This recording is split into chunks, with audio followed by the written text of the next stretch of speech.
7월 8일 법률방송 로투데이 시작하겠습니다. 지난달 29일 정의당이 포괄적 차별금지법을 발의했고 이튿날엔 국가인권위가 별도로 평등 및 차별금지법안을 내놓으며 국회에 차별금지법 처리를 권고했습니다.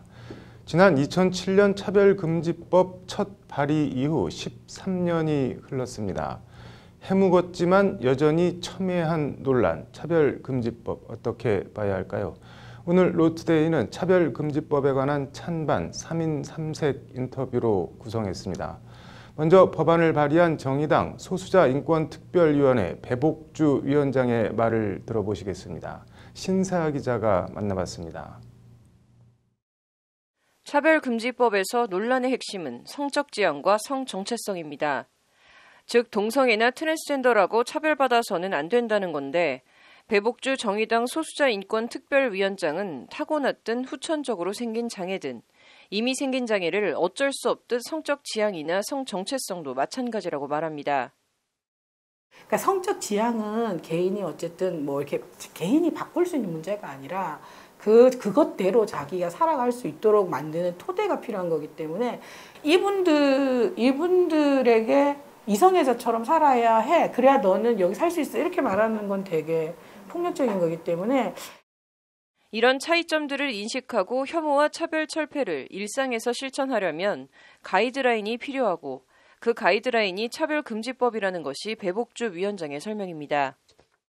배복주 위원장은 그러면서 차별금지법의 취지와 목적은 처벌이 아니고 동성애 조장 같은 것은 더더욱 아니고 말 그대로 소수자에 대한 차별금지라고 강조합니다. 차별금지법은 제가 말씀드리고 그러니까 딱 간단하게 말씀드리면 이런 거예요. 그냥 처벌을 위한 법은 아닙니다. 가장 오해를 많이 하고 있는 목사님들이 설교하다가 잡아가면 나 어떻게 뭐 이러면 많이 말씀하시잖아요. 근데 처벌을 위한 법은 절대 아니고요. 인권의 지수를 좀 높이는 법이라고 생각하시면 돼요. 법의 목적 자체가 나이나 성별, 장애, 질병, 성적 지향 등을 이유로 고용이나 재화의 이용, 용역의 제공 등에서 차별받지 않도록, 즉 예를 들면 장애인 이동권처럼 보통의 사람들이 누리는 일상의 권리를 소수자들도 똑같이 누리자는 취지지 무엇을 조장하거나 소수자의 특혜를 달라는 것이 아니라고 배복주 위원장은 거듭 강조합니다.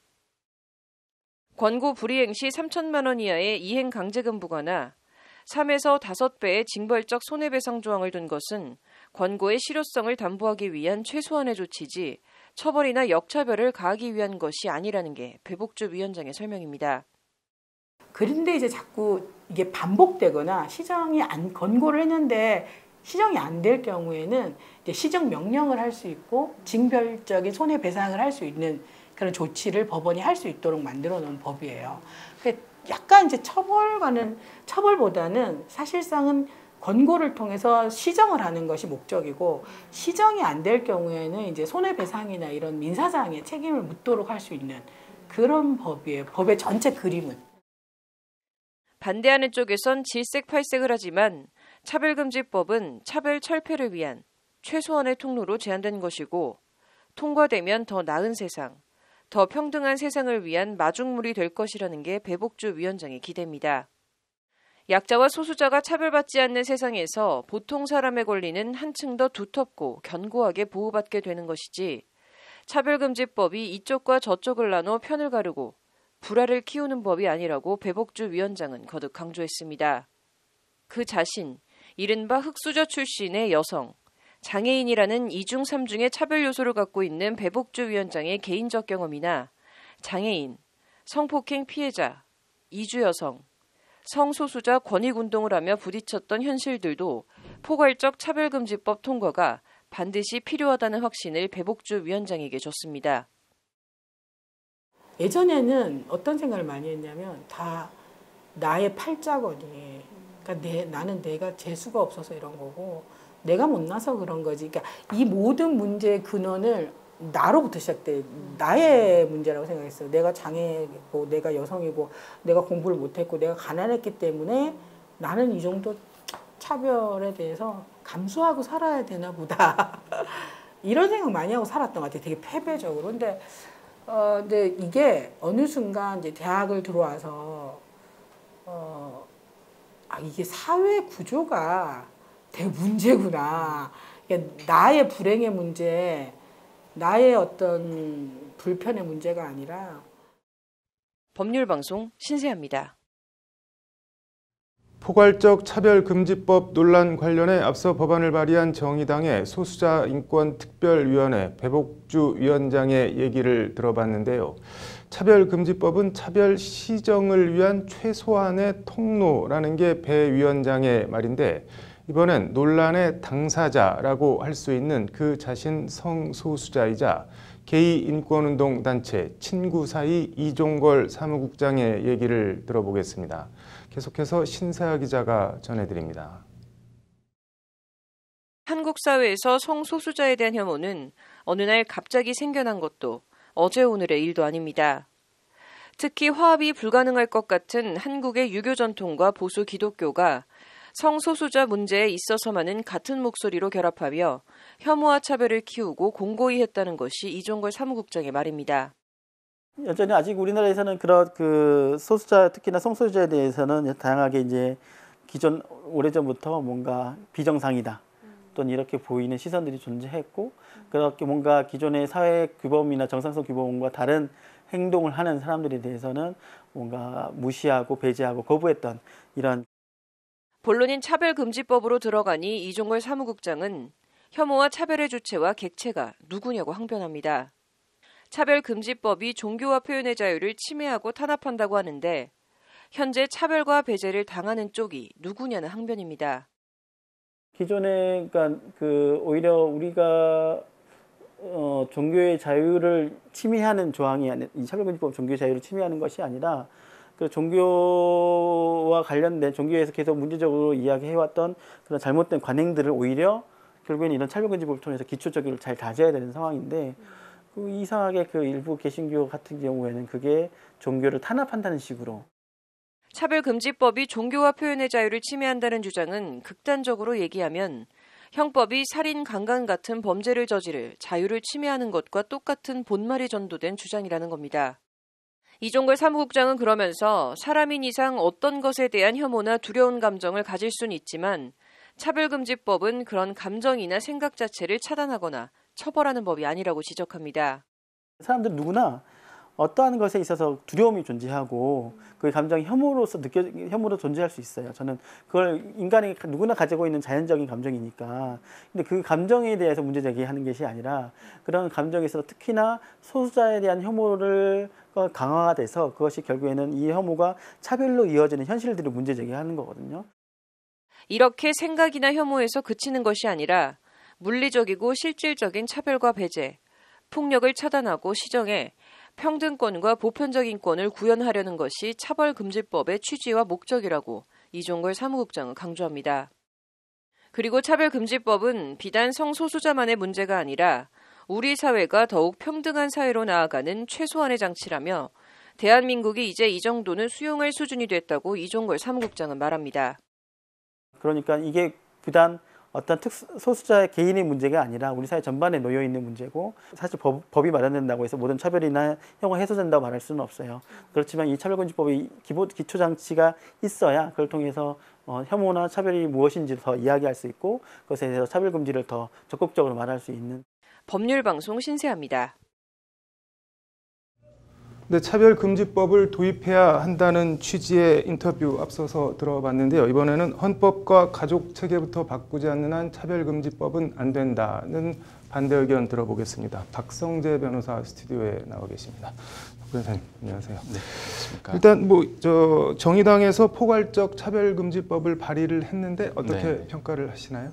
분명히 동성애나 이런 문제점에 대해서 비판 의식을 가진 분들도 계실 건데요. 네. 그분들이 만약에 말을 하게 된다거나 의견을 표명했을 때 네. 그것을 듣는 다른 직장 동료나 네. 아니면 다른 분들이 뭐 정신적 고통을 당했다라고 주장하거나 네. 하게 되면 이것도 하나의 차별 행위가 됩니다. 네. 그래서 단지 목사님의 문제로서 끝나는 게 아니라 네. 정말 기독교인, 천만 기독교인 전체가 다 이 네. 문제를 아주 심각하게 받아들일 수밖에는 없습니다. 그러면 의견 표명을 네. 한다고 해서 형사처벌을 받는 건 아니지만 결과적으로 의견 네, 표명을 하고 그걸로 인해서 어떤 사람이 내가 정신적 고통을 당했다라고 예. 주장을 하면은 실질적으로 처벌을 받는 것과 같은 효과를 예, 맞습니다. 갖게 된다는 예, 건가요? 그래서 정말 주변에서 실제로 손해배상을 네. 하게 되고 네. 또 이행강제금 몇 천만 원씩 내게 된다면 과연 네. 정말 이러한 차별금지 사유에 대해서 어떠한 비판도 아마 할 수 없는 사회가 되지 않을까. 그래서 네. 굉장히 이 표현의 자유가 침해될 수밖에 없다고 생각합니다. 이게 그러면은 그 포괄적 차별금지법에서 성적 지향, 성적 정체성 이 부분만 빼면은 뭐 네. 통과시켜도 상관이 없다는 말씀인 건가요? 그 부분도 논의가 많은데요. 네. 그러나 이게 빠진다고 해도 네. 항상 차별금지 사유 제일 뒤에는 등이라는 말을 붙여놓고 있습니다. 네. 그래서 해석상 적용이 충분히 또 가능하고요. 네. 처음 말씀드렸던 것처럼 저희가 함부로 말할 수 없는 정말 그런 종교적 자유, 신앙의 자유, 또 표현의 네. 자유가 굉장히 억압될 수 있는 그러한 요소들이 많이 숨겨져 있습니다.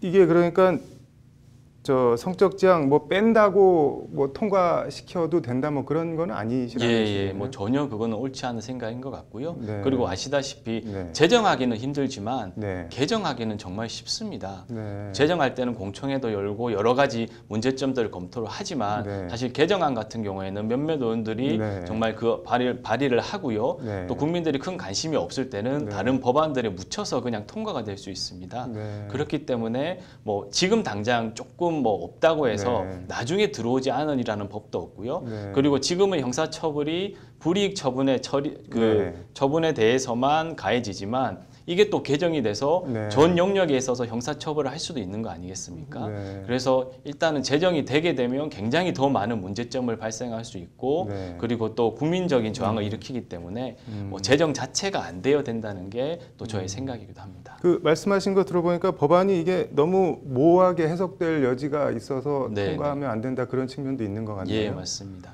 뭐 그 부분에 대해서 좀 보충 예, 설명을 해주시면. 그 잠깐 설명을 네. 드리면요. 차별 행위의 개념을 정의하면서 여러 가지 네. 사유들을 쭉 나열한 다음에 네. 하나의 영역에서 네. 특정 집단이나 개인을 분리, 구별, 제한, 배제, 거부하거나 네. 또 불리하게 대우하는 행위 이렇게 정의를 하고 있는데요. 네. 아마 일반인들이라면 대충 뭐라는 거를 상상을 할 수 있지만 네. 결국에는 이게 차별행위인지 아닌지에 대해서는 사법부의 판단을 받아봐야지 알 수 있는 문제입니다. 네. 정말 이런 좀 정의 자체도 모호한 이러한 네. 걸 가지고 만약에 처벌을 하게 된다. 더 나아가 뭐 형사처벌까지 가게 된다면 이거는 뭐 재형법정주의에 반하는 문제도 발생할 수도 있고요. 네. 여러 가지 또 새로운 분쟁의 씨앗이 될 것으로 생각합니다. 네. 뭐 이 법을 어떻게 해석해 나갈지는 알 수가 없는 부분이고요. 네. 어디까지 또 법원에서 차별 금지 사유에 해당된다고 볼지 네. 합리적인 이유가 있다고 볼지는 너무나도 열려 있기 때문에 일단 시도해 보고 나중에 결과를 보자 너무 위험한 발상이라고 생각합니다. 네. 동성애 조장하는 법이 아니다. 기존에 있는 네, 네. 뭐 법안 때문에 사람이 뭐 동성애를 새롭게 시작하거나 그런 네, 법안이 아니고 어쨌든 네. 차별 방지하자는 거다. 그런 주장에 대해서는 어떻게 생각하세요? 그 법 조문에 보면요. 네. 교육 기회 네. 그리고 교육 내용에 있어서도 차별 금지가 들어갑니다. 네. 즉 이런 차별 금지 사유에 대해서는 네. 교육 내용에 있어서도 차별을 하면 안 되기 때문에 네. 해외 사회를 살펴보면요. 네. 뭐 5세, 6세 되는 초등학교, 네. 유치원부터 남녀 외에 제3의 성이 있다고 가르치고 네. 이성애뿐만 아니라 동성애도 정상적인 걸로 가르치고 있습니다. 네. 정말 그러한 것들을 가르치면 정말 백지 같은 우리 아이들이 그걸 들었을 때 어떻게 생각하겠습니까? 그래서 영국 같은 경우에는 네. 정말 여성 어린 여자아이가 네. 자기는 남자라고 생각해서 소위 말하는 가슴을 절제하는 수술을 받겠다는 학생들이 그 네. 차별금지법 통과된 이후에 무려 2000%, 그러니까 20배가 늘어났다고 합니다. 네. 교육에 어찌 보면 무서운 영향력인데요. 그러한 교육을 시행하게끔 되어 있기 때문에 단지 그들을 차별하지 말자가 아니라 우리 다음 세대 자라나는 우리 아이들의 성적 가치관을 다 흔들어 놓을 어마무시한 법이라고 생각합니다. 네. 뭐 마지막으로 하시고 싶은 말씀 편하게 한 말씀 부탁드리겠습니다. 예, 예. 모두에 말씀드린 것처럼 네. 이 차별금지법이 7번이나 제정 시도가 됐다가 다 철회가 되거나 네. 임기 만료로 폐기가 됐었고요. 네. 이번에 정의당에서 8번째 지금 시도를 하고 있는데요. 네. 정말 지금 이 시기, 코로나 시기를 맞이하고 네. 또 지금 남북 관계도 굉장히 경색돼 있지 않습니까? 네. 그리고 국가적으로도 경제가 너무 좋지 않고요. 네. 이러한 상황에서 또 새로운 분란을 야기하고 또 국민들 사이에 화합이 아니라 네. 오히려 분쟁과 또 종교 간의 또 논란이 네. 발생할 수 있는 이런 법안을 왜 지금 이 시점에서 꼭 내놔야 하는가. 네. 정말 그 부분에 대해서 너무 안타깝다고 생각합니다. 네. 그리고 지난번에 보니까요, 뭐 대다수의 국민들이 네. 뭐 수치로 따지면 뭐 88%의 국민들이 차별금지법에 찬성한다는 그런 여론조사 결과라고 이야기를 하시는데 네. 그 여론조사 결과는 정말 잘못돼 있더라고요. 네. 질문지 자체가 이러한 성적 지향, 성별 정체성, 이러한 포괄적 차별금지법을 묻는 내용이 아니라 네. 단순히 우리나라에서 이러한 차별을 금지하는 법안이 만들어지면 좋지 않느냐, 그런 단순한 질문이었습니다. 네. 아마 저한테 그 질문을 했어도 네. 저도 찬성한다고 답했을 겁니다. 네. 전혀 차별금지법하고 다른 내용을 물어왔는데 네. 그거에 대해서 찬성한다는 의견을 가지고 네. 지금 이 법안을 찬성한다고 하는 것은 오히려 국민을 기만하는 행위라고 생각합니다. 네, 알겠습니다. 오늘 말씀 잘 들었습니다. 네, 감사합니다. 네, 이어서 간추린 법조계 소식 전해드리겠습니다. 추미애 법무부 장관이 검연유착 수사에서 손을 떼라는 자신의 수사 지휘를 받아들일지 말지 내일 오전 10시까지 결정하라고 윤석열 검찰총장에 최후 통첩을 보냈습니다. 미래통합당은 추 장관이 윤 총장 사퇴 칼춤을 추고 있다며 추 장관의 사퇴를 촉구했습니다.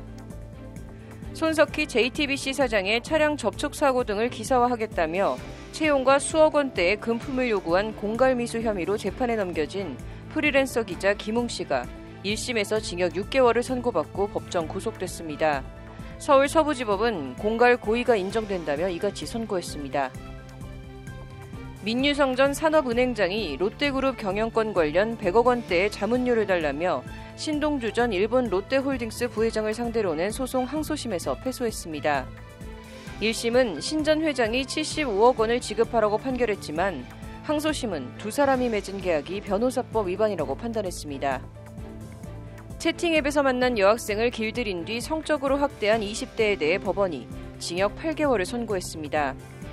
부산지법 서부지원은 처벌이 불가피하다며 실형을 선고했는데 여성단체는 디지털 그루밍 성범죄가 만연해 있는데 처벌이 너무 가볍다고 법원 판결을 비판했습니다.